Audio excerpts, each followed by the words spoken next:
It's almost like you look at like a perfect guy would be like what Garnett Hathaway was last year, right? Like someone like Yes, that. that's Gonna perfect. gonna play 11, 12 minutes, but give you 7 hits, making like some plays there. Like that's kind of exactly a guy that would make sense for what they would maybe target in terms of like, all right, maybe don't look at the Elias Lindholms, those kind of players. If it's an ancillary guy that can elevate an area of the lineup where I think there is more to give, maybe that's who you realistically target.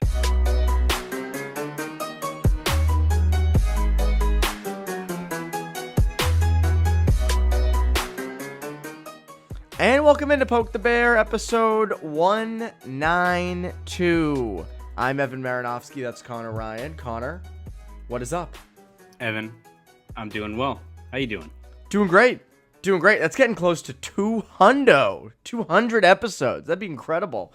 Hopefully we'll get to 200. Hopefully the show they don't cancel us in 8 shows. I'm hoping they don't. I would hope not. That'd be very anticlimactic, I would say.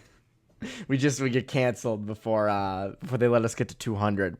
But anyways, how was your new year? How did you ring it in? I don't think we've spoken since. Yeah, happy New Year to you too, Evan. Not a lot going on. I'm not a big New Year's Eve fan anyway. I'm not paying $60 to go into a crowded bar to get COVID to pay $20 for a shitty cocktail that was pre-made before. It makes me sound extremely old, I know, but You do. I don't enjoy New Year's Eve that much. Like either you post up, got a movie marathon going, or you like go over a pal's house, something like that. We had a few people under the weather on New Year's Eve, so stayed at home, watched a few movies, watched Barbie first time. Oh, what'd you think? Thought it was enjoyable. Like it's one of those ones where people, I think, either read too much into it or like this is what it's trying to say. Maybe it's just like an enjoyable, fun movie. You can read into it whatever you want, which is what a movie should be. You can interpret it however you want. It's a fucking movie. You should have fun. So it was fun. That's what movies should be, Evan. I agree with you. I saw Barbie, and I know the YouTube commenters are going to lose their shit over us talking about this before we get to Bruins stuff. I saw Barbie back when it first went digital. I didn't see it in the theater, and my girlfriend and I bought it on, I think it was Amazon, for like $30 because we wanted to see it, and we just wanted to see it, and it was fine. I agree with you. It was a fun movie. It wasn't Oppenheimer. It wasn't a cinematic masterpiece by any means. But it was fine.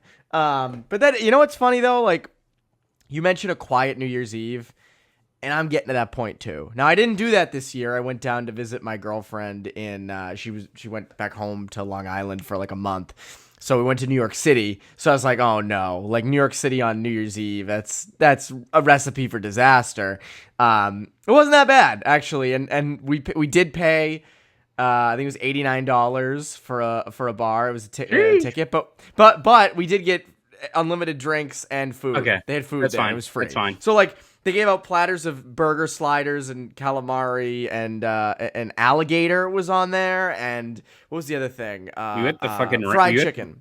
Were you at the fucking Rainforest Cafe? Where the fuck? We were at the Hard Rock Cafe. Oh, nice. No, it was not it was a place called Alligator Pear. It was quirky little like New York City. Yeah, it was. That's why they gave out alligator. But it was cool, and I was like, you know what? For like a bunch of burger sliders and fried chicken and drinks and whatever, like it was worth it. And it wasn't that bad getting in and out. So, but I agree with you. I'm with you on that. My ideal New Year's Eve would be like chilling with a couple friends, watching like I Think You Should Leave or something. Like, of course, that'd be my ideal New Year's. Anyways, lots of action this week with the Bruins, mainly on Thursday night. Bruins Penguins in Boston and in Pittsburgh never really disappoints. Those are always good games. Yeah, I mean, you even look at the game last year. It was probably like the first game where I think a lot of Bruins fans realized you probably in line for a pretty special season. That one on the road where they come back, I think 3 goals down in that one as well. Yep. Lindholm wins it in OT. Like every time they play, again, you look at the talent on both these teams, makes plenty of sense. But yeah, if you're a casual fan, especially going to that game, that'd be like the perfect, if you never went to a hockey game, like that'd be a perfect one to go to in terms of just how back and forth it was, how wild it was.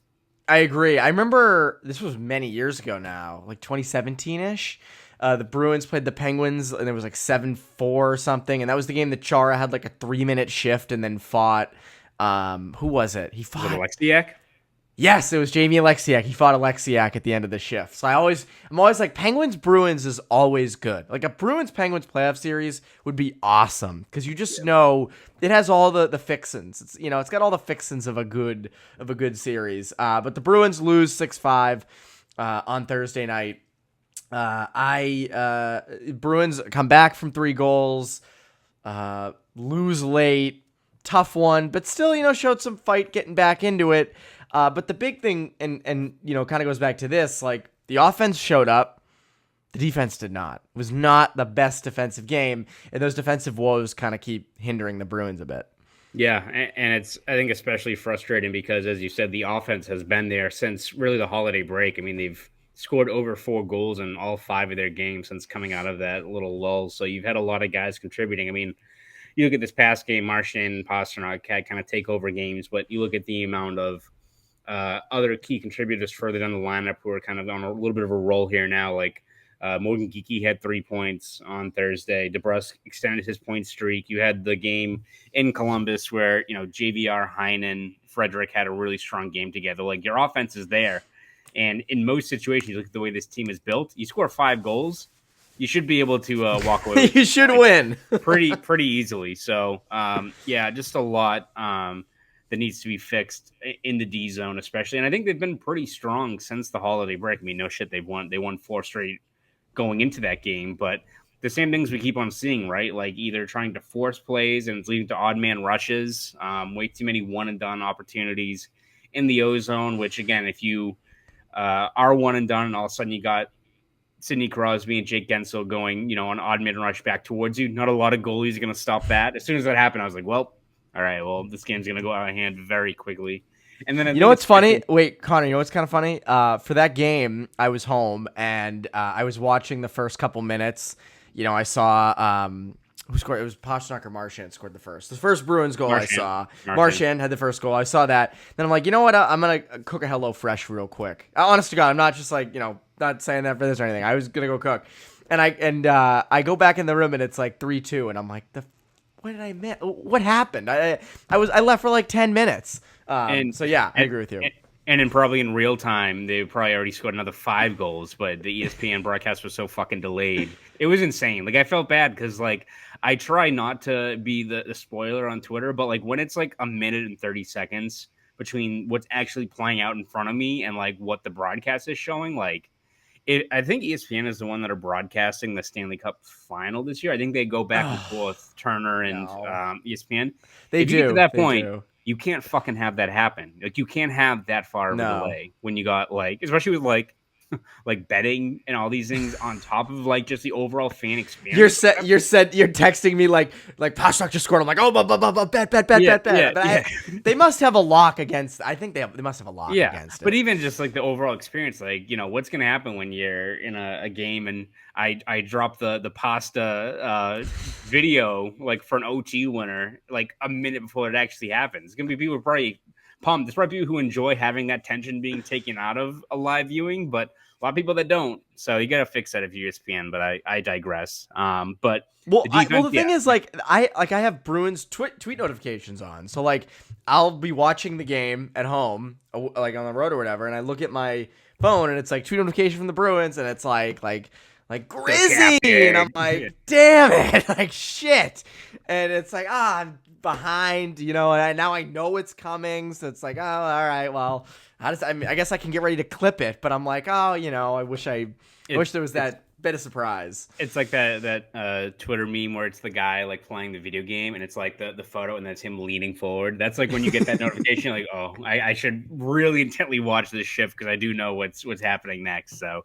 but yeah, defense anyway. We're getting off topic here. A lot left to be desired there, especially I think the net front was something that again, Pittsburgh's a pretty desperate team, but way too many easy looks. Like Drew O'Connor had a tap-in goal to start it for them, just not doing nearly enough to make life easier for Swayman, who again wasn't really sharp in that game. You give up 6 goals, that tends to be the case, but also like when you look at the personnel in front of Swayman that should be snuffing out some of those scoring chances, just wasn't there at all in that game against Pittsburgh. No, and that second period was bad. I think, when you come out looking like that and the net front is as bad as it was, and just the D-zone breakdowns, I mean, even that Jake Gensel breakaway that hit the post, and like they just couldn't break it out of their own zone. And like, McAvoy had some ups and some downs on Thursday night, but I thought his best play was the Geeky goal where he just said, screw it, I'm just going to take it myself and just go, and I think that was the biggest thing was they just, and that's kind of the theme with this Bruins defense, even going back to last year against the Panthers, where like they have trouble with pressure. And I wonder when that's going to stop. When is that going to kind of be fixed? Because if that's a continuing problem, like, I mean, your goalies can be as good as they want.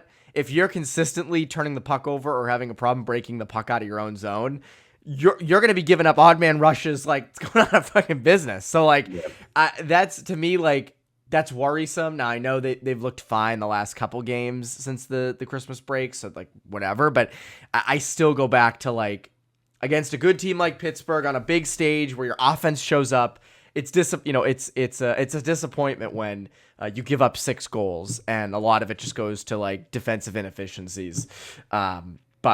Anyways, before we get on with our conversation, a quick word, Connor, from our friends over at FanDuel. The NFL regular season is wrapping up, but there's still time to get in on the action with FanDuel, America's #1 sportsbook. Because right now, new customers can get $150 in bonus bets guaranteed when you place a $5 bet. That's $150 in bonus bets, win or lose. Now is the best time to join FanDuel. The app is so easy to use, and there are so many different ways to bet, including live same-game parlays, finding bets in the new Explore tab, and making a parlay in the Parlay Hub. Frankly, that's the best part about FanDuel, is that you can bet on anything. You want to wager on whether David Pastrnak is going to light the lamp that night? Be my guest. Maybe which team is going to hoist the Lombardi Trophy next month? Go for it. You can really do it all. So bet now on an app that's safe, secure, and super easy to use. Plus, when you win, you can get paid instantly. So go to FanDuel.com/Boston and make your first bet a layup. FanDuel, the official partner of the NFL. So we're recording this in the afternoon. World Juniors is at, I think, 1:30. U.S. and Finland, or Sweden. I think it's Sweden. I'm pissed off. You got a lot of pissed off Swedes now. Shit, he's disrespecting us. But are you gonna watch any of that? Yeah, of course. Yeah, figured. I don't know why I expected you to say. I don't know why I thought you might say no. I will not watch Team USA in the World Juniors. My team, Canada's out. Yes. I cannot stand Team USA hockey. Yeah. Clip that. Yeah, exactly. That's going to be a crazy clip. Yeah. But yeah, that should be interesting. Again, we're recording this before, so we don't have results. We don't have reaction to it, unfortunately. Shout out Lane Hudson. Yeah, Lane Hudson, and shout out Will Smith and Ryan Leonard. Mass kids. So go with them. I know. But still, mass kids. Best of luck. Speaking of young players, it's a perfect segue into our next thing. It's been an issue that a lot of people have been talking about is the usage of the young players on the Bruins, not on the World Juniors team, because the young players, they all are young players. But with the Bruins on Thursday night, Merkulov, Lauko, Steen, didn't get a ton of time at the end of the game or in the third period. Same with Lowry. So some are saying, Montgomery's got to use them more and this and that. What do you make of this? I mean, is this going to be a long-term issue for them? Yeah, I mean, I think within the context of this game against the Penguins, right? Like Lowry plays 823. He was a -3. Did not look very good. So I can see why that was more of, I think, like a disciplinary, like you pull you from this game. And again, you look at the fourth line of, Steen, Merkulov, and Beecher. I think Natural Stat Trick had them down. The Penguins attempted the Bruins 7-0 when they were on the ice together. So not a good day from them either. So I get why you have, Lowry playing 823. You had Merkulov playing 623, Beecher 610. Like, I get it in that context, but it's also been kind of a trend, I think, especially where quite a few of these games, you're seeing a lot of key players for this team getting taxed pretty heavy minutes. I mean, just look at this game against Pittsburgh, right? Like Hampus Lindholm, 29-13, Charlie McAvoy, 26-27, Pastrnak, yes, but like Pavel Zacha, 21-41, right? Like Grizzly, 20-52. Like you've got quite a few guys that you're gonna have to rely on heavily who are already getting taxed pretty heavily minutes. That's not to say that, in a perfect world you play the Beecher line fucking 14 minutes a night or anything like that, right? Like that's, but you put him on for the final minute to score a goal. Yes, but like you look in that trend of guys getting limited to those minutes.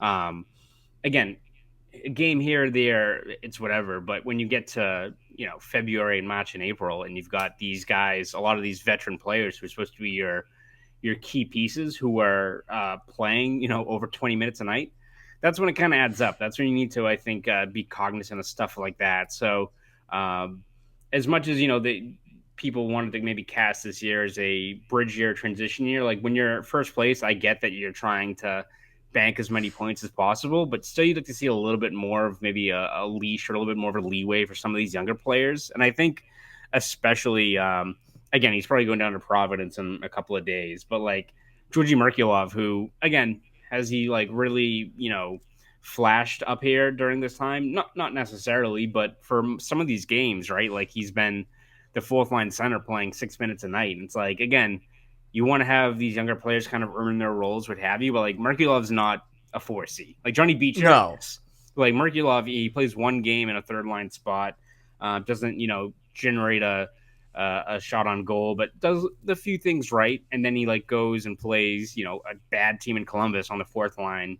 But no, I think when you look at Georgi Merkulov in particular, for a guy who's been up here for a couple of games and is probably going to get sent back down to the AHL now that Poitras on his way back, I just think it's a tough spot to put a guy like him in where, he's not necessarily a fourth line player, and he's been on the fourth line the last couple of games playing 6-7 minutes a night. And again, it's not to say that you should put maybe an offensive, a playmaker like him in a top six role right out of the gate. You got to earn your spot, but to play one game on the third line, then you go play Columbus, a very bad team on the road. Where all right, if there's ever a game for him to be on like a middle six spot, playing 11, 12 minutes a night, right?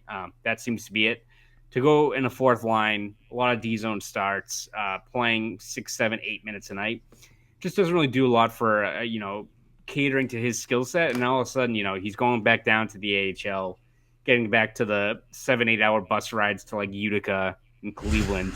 And it's like, all right, you're up here a few games, right? It's all well and good. But in terms of building that confidence and kind of just continuing to build your game, it didn't seem like it was the most successful stint for him. And again, maybe some of that's on him, but I also think we look at just putting a guy in the best situation to succeed.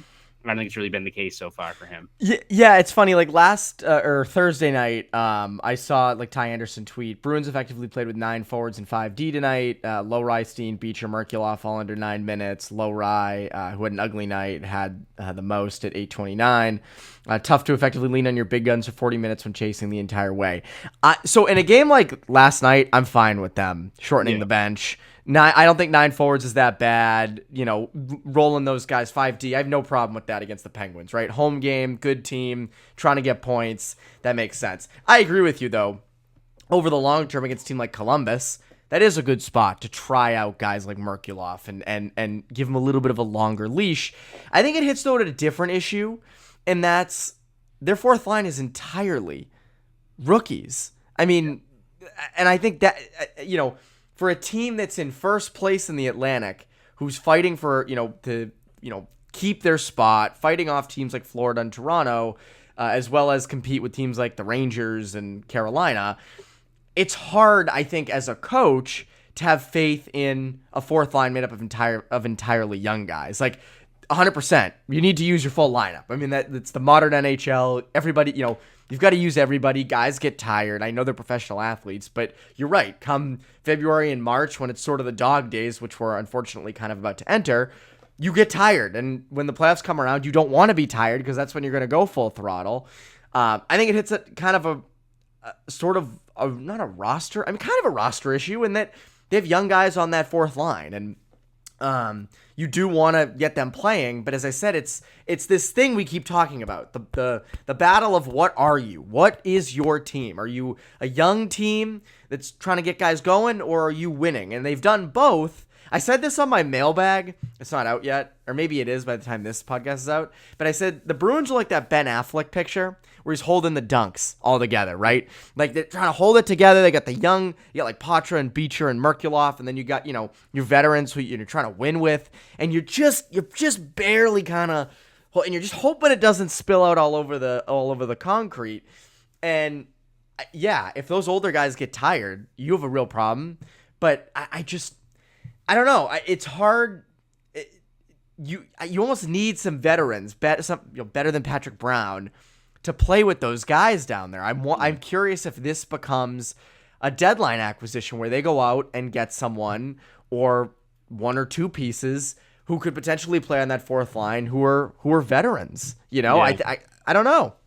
Yeah, it's almost like you look at like a perfect guy would be like what Garnett Hathaway was last year, right? Like yes, like that's perfect. Gonna play 11, 12 minutes, but give you 7 hits, make like some plays there. Like that's kind of exactly a guy that would make sense for what they would maybe target in terms of like, all right, maybe don't look at the Elias Lindholms, those kind of players. If it's an ancillary guy that can elevate an area of the lineup where I think there is more to give, maybe that's who you realistically target, especially with. We've talked about it before, the cap and all those other kind of hurdles facing them.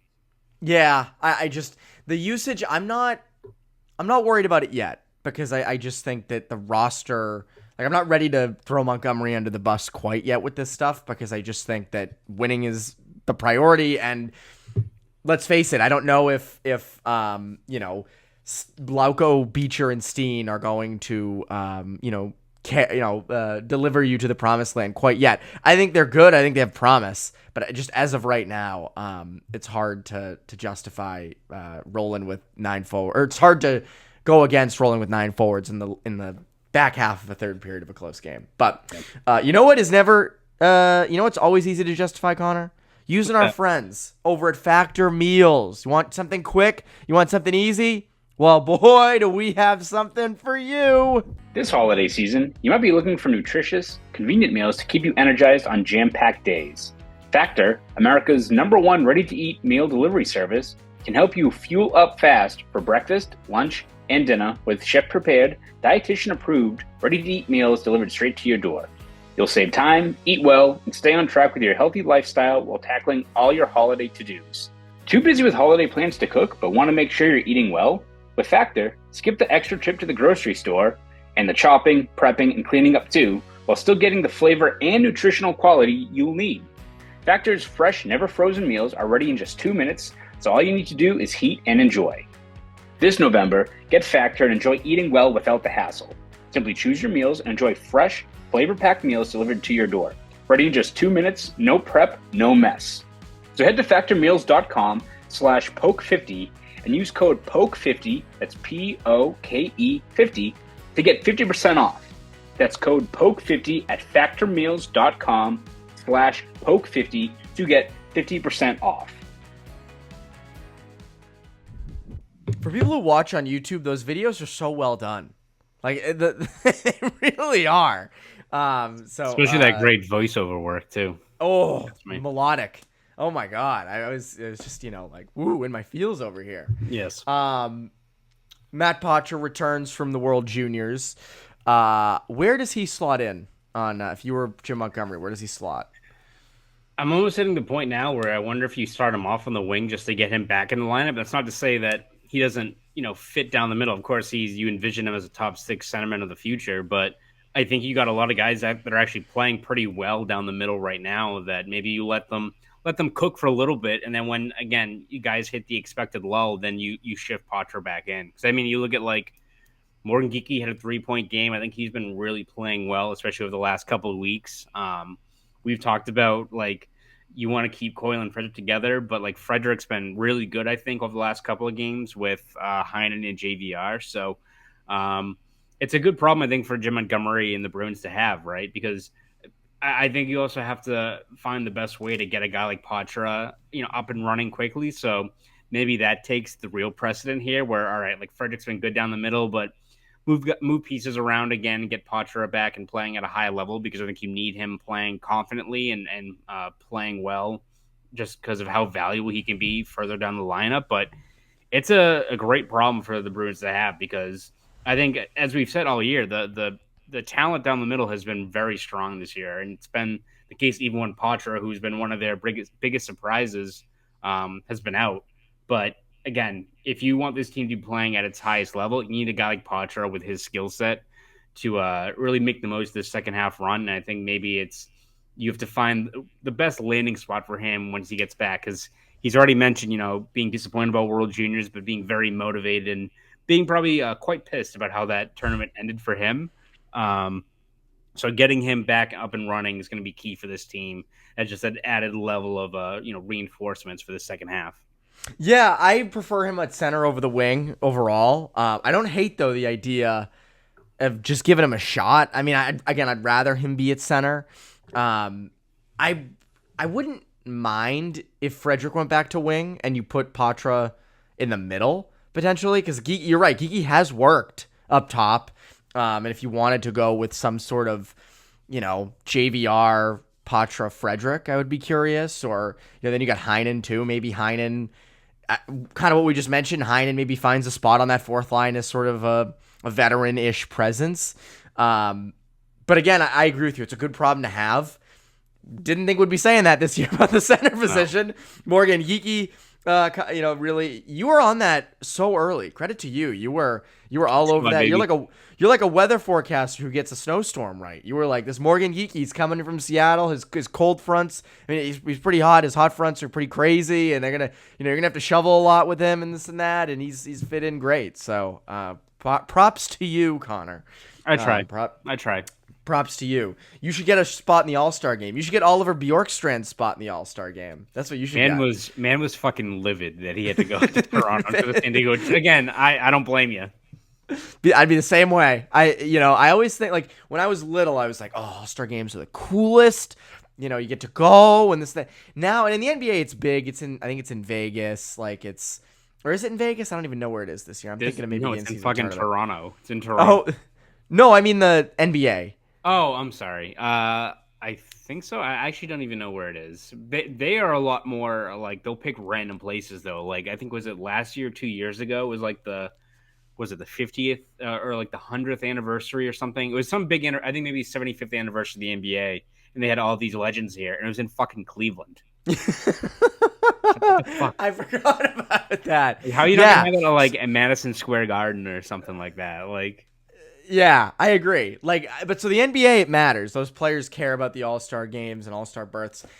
NHL, and so I think for a lot of veteran players, and I get this with Bjorkstrand, you could either go on vacation with friends or family for like 4 days to a nice warm place and just sit on a beach, or you could go to Toronto and be your team representative and go play in, a 3-on-3 and, dink around with some skills. Like, it's such an easy choice. I do feel bad for Bjorkstrand.